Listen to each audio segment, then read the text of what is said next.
While several countries in the world have been facing extreme weather conditions, from heat waves, cyclones to massive floods, and when it comes to the G20 summit, there are many who are still refusing to reduce emissions mitigation targets.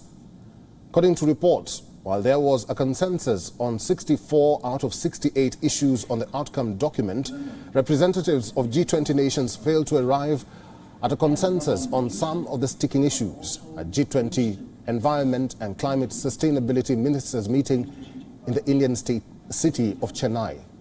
Developed countries in the group demanded mitigation of greenhouse gas emissions by 2025 in a bid to contain global warming and stave off even worse heat waves, wildfires and floods.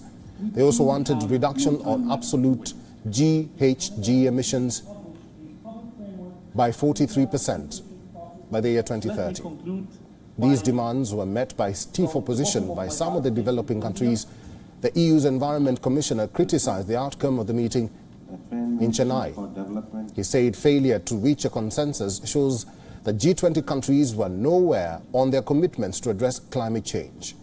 The development comes just a week after the major G20 nations disagreed on phasing out fossil fuels after objections by some producer nations.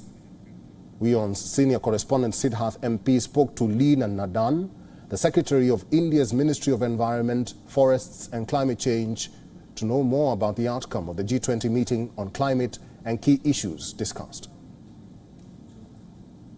It is actually that there are divergent points of view. So those divergent points of view have been reflected in the sense that these are the issues on which there is divergence. And those issues are the pathways towards energy transition and renewable energy.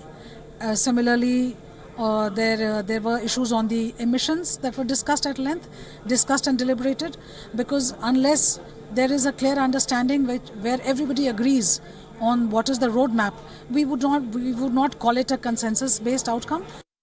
WION is now available in your country. Download the app now and get all the news on the move.